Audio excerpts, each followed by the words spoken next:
ओम शांति। अदिति मूल्य तारीख 28/3/2023 मिठा मिठा बाप दादा मीठे मीठे बार।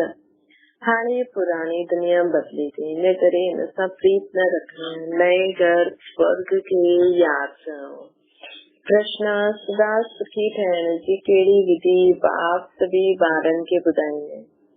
उत्तर: सदा सुखी ठहणो आहे त दिल सां हिकु बाप जो ठही वञो। बाप खे याद करो। बाप कॾहिं भी के ॿार खे दुख न ॾेई सकता है। स्वर्ग में कॾहिं कंहिंजो पति कंहिंजो ॿार मरदो न आहे। हुते अकाले मृत्यु जो धंधो थींदो ई न। हिते त माया रावण दुखी ठाहींदी आहे। बाबा आहे दुख हरता सुख करता। सदा सुखी ठहण जी विधि छा आहे? हिकु बाप जो ठही वञो, छो जो बाबा कॾहिं भी कंहिंखे दुख न ॾींदा। गीता: दुखियनि ते कुझु रहम करो माँ बाप असांजे। ओम शांति। उहे ई माता पिता वरी खां सदा सुखी ठाहिण लाइ राजयोग सिखाइनि था न। जीअं कोई बैरिस्टर वेही बैरिस्टरी ठहण जी नॉलेज ॾींदो। हाणे बेहद जो माता पिता स्वर्ग जो रचयिता आहे। उहा भी ॿारनि खे स्वर्ग जो मालिक ठाहिण जी शिक्षा ॾियनि था न।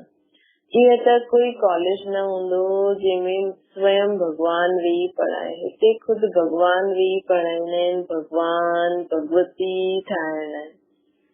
सप्तक में श्री लक्ष्मी श्री नारायण की भगवान भगवती चइबो आहे न। नई दुनिया जो मालिक कीअं ठाहियो? उहा सत्युग जा मालिक हुया। भारत में सत्युग आदि में देवी देवताउनि जो राज्य हुयो। हाणे आहे कलयुग, देवताउनि जो राज्य आहे न। देवताउनि सां सभु बदली करे कंगाल मनुष्य थी विया। देवताऊं त ॾाढा धनवान सुखी हुया न। हाणे कलयुग जो अंत थियण जे कारण सभु मनुष्य ॾाढा दुखी थी विया। लड़ाई लॻदी न। मनुष्य वॾी त्राही करे ॾाढो दर बदर थींदा आहिनि। मनुष्य बिल्कुलु निरंजन आहिनि। छो जो स्वर्ग जो सुख ॾियण वारे माँ बाप खे ॼाणदा ई न आहिनि। तव्हां हुन माँ बाप जा ठहिया आहियो न। तव्हांखे माता पिता सां अथाह सुख मिलंदो आहे। मनुष्य जो भक्ति कंदा आहिनि उहे कुते ॿिली में ठोके पोइ पंहिंजे खे भगवान समझी वेही रही। मनुष्य जो भक्ति कंदा आहिनि वो भगवान खे यादि न कंदा आहिनि। भगवान खे त पत्थर टिकर कुते ॿिली में ठोके पोइ पंहिंजे खे भगवान चईंदा आहिनि। चई ॾींदा आहिनि सभिनि में भगवान विराजमान आहे। पतितनि में भगवान खे विराजन सम्झण त ग्लानी थी वई न। परंतु इहे भी ड्रामा में मनुष्य भूल करणी आहे। बाप खे अची करे पोइ अभूल ठाहिणो न। इहा भूल अभूल जो खेल आहे न। मनुष्य खे पतो ई न पवंदो आहे। भगवान त हिकु हूंदो आहे न, हज़ार थोरी हूंदा आहिनि। लौकिक बाप त ॾाढा आहिनि, उहे त जानवरनि जा भी हूंदा आहिनि। परंतु सभिनि जो सदगति दाता पतित पावन हिकु ई आहे। त उहा बाप अची करे ॿारनि खे पढ़ाईंदा आहिनि भविष्य जे लाइ। भगवान भगवती ठाहींदा आहिनि। उस सिवाय परम पिता परमात्मा जे भगवान भगवती कोई ठाहे न सघे। जॾहिं वो बाप आहे त माता बिगर सृष्टि कीअं रचंदो? भारतवासी ॻाईंदा आहिनि तव्हां भी भक्ति मार्ग में चिल्लाईंदा हुयो न। तव्हां माता पिता तव्हांजी कृपा सां सुख घनेरी मिलंदा आहिनि। हिन करे सभु भक्ति कंदा आहिनि। कंहिंजी भी भक्ति कंदा आहिनि त सम्झंदा आहिनि असां भगवान खे यादि करूं था।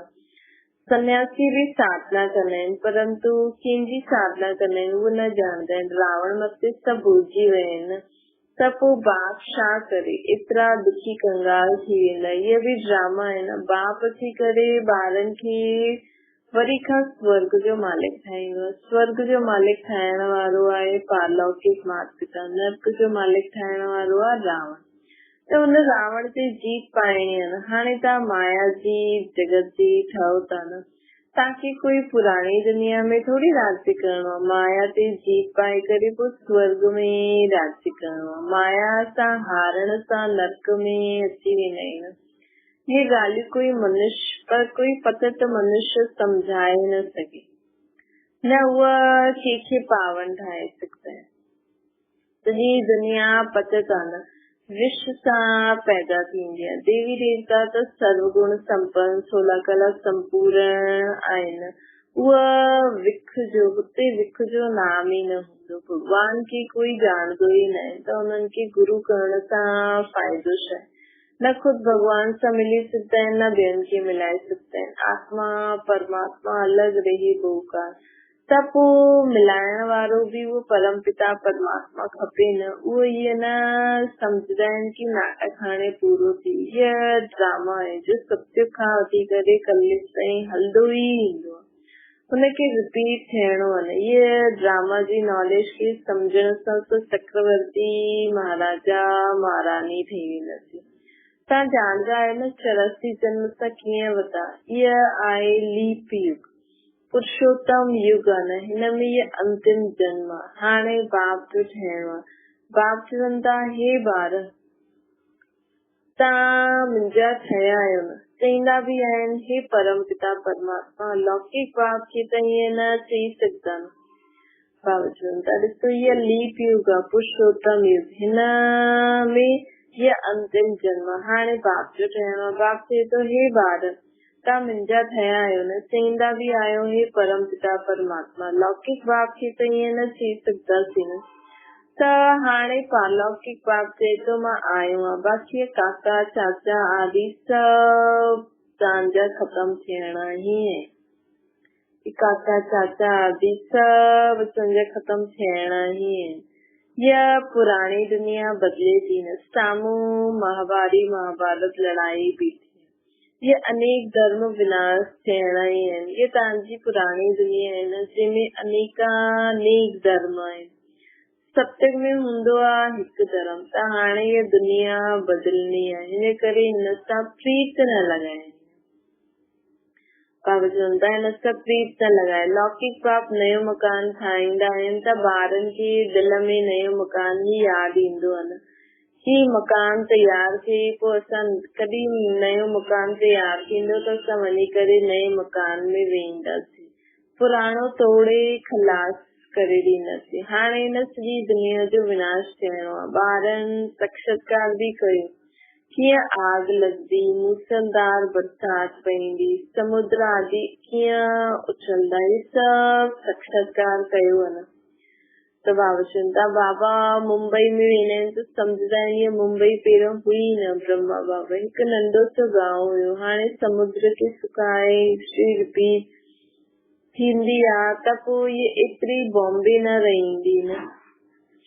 सत्युग में कोई बॉम्बे गांव हूंदो ई न। इहा अमेरिका आदि छा आहे, हिकु ई बॉम्ब सां सभु ख़तम थी वञे। हिरोशिमा में जॾहिं बॉम्ब लॻाया त छा थी, शहर जा शहर खलास थी विया। उहो त हिकु बॉम्ब हुयो न।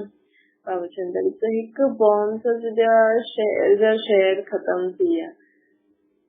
हाणे त ढेर बॉम्ब ठाहिया अथनि। चईंदा बि आहिनि बाप आयो आहे नई दुनिया स्थापना करणु, इनखे पुराणी नर्क रावण ठाहींदो आहे। इहे भारतवासी न ॼाणंदा आहिनि।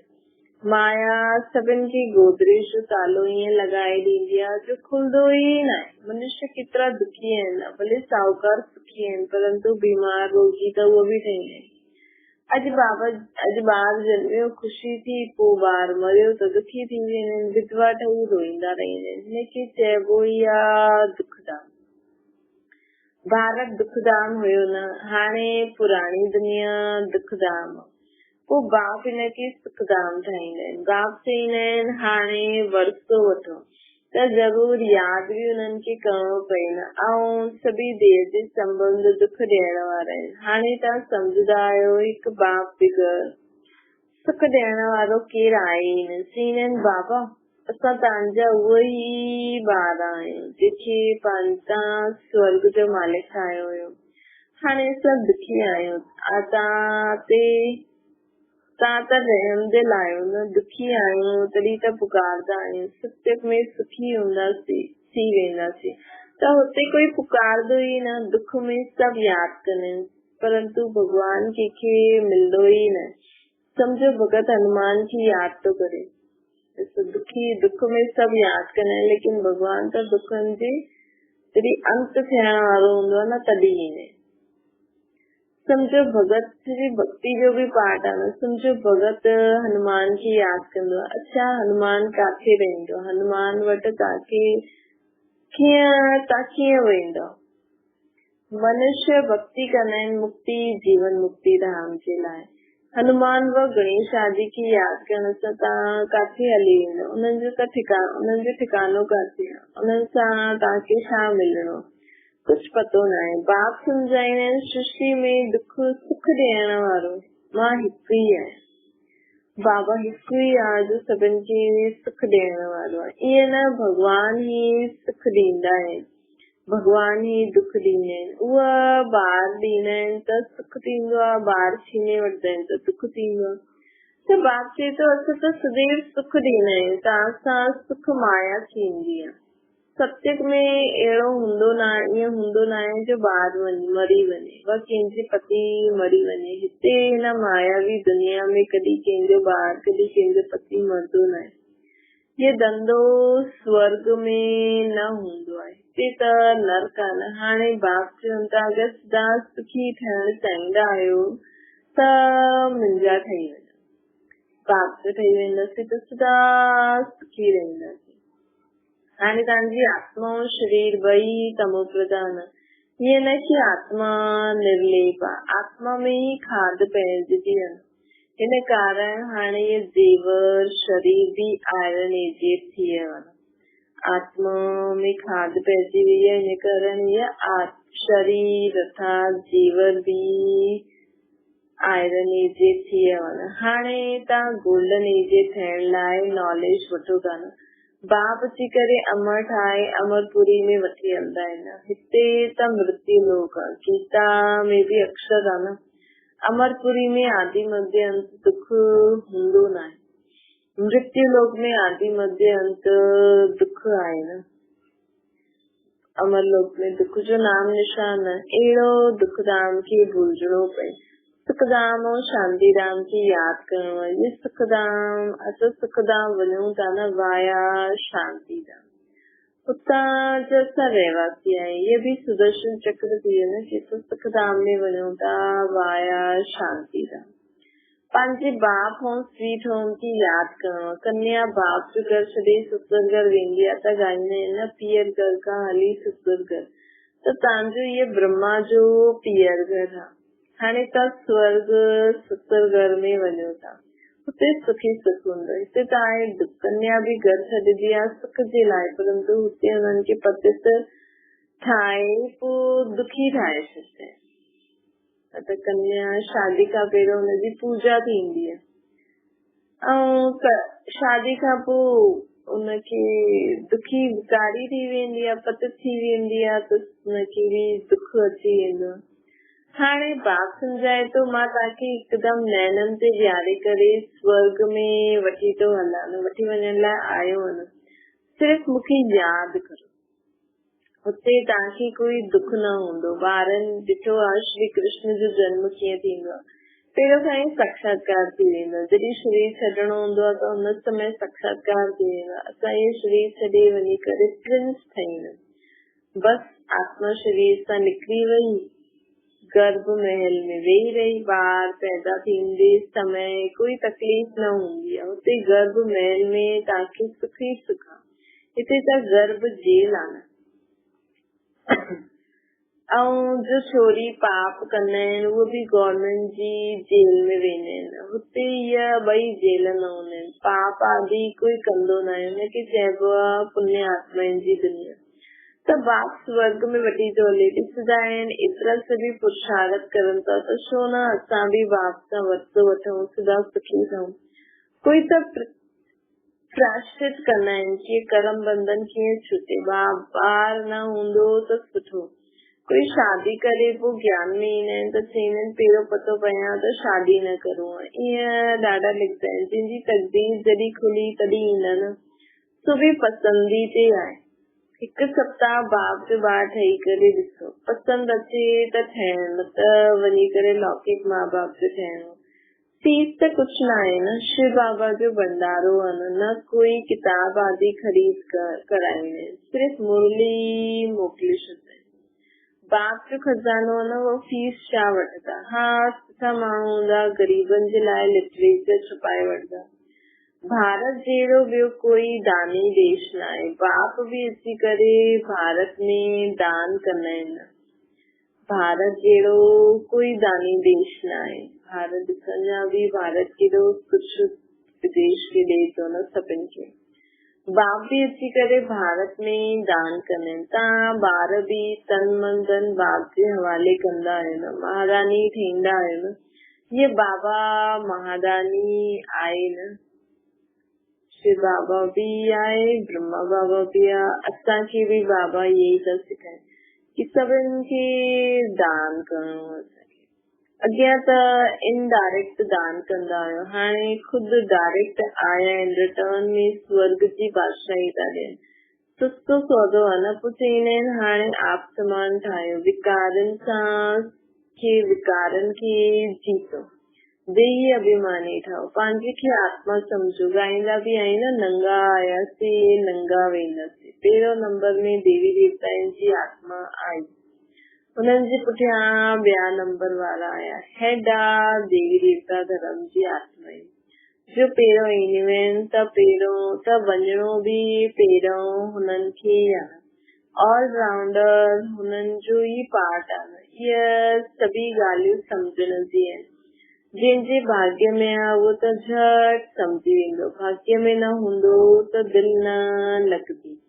बाप चईंदा आहिनि हाणे मूंखे यादि करो, मां ई तव्हांजो बाप गॉड फादर आहियां न। कच्छ मच्छ कोई गॉड फादर थोड़ी हूंदा आहिनि, गॉड थोड़ी हूंदा आहिनि। इहे ॻाल्हियूं बाप बिगर कोई सम्झाए न सघे। अच्छा मीठी मीठी स्किल जे ॿारनि प्रति माता पिता बाप दादा जो यादि प्यार ऐं गुड मॉर्निंग। रूहानी बाप जी सभिनि रूहानी ॿारनि खे नमस्ते।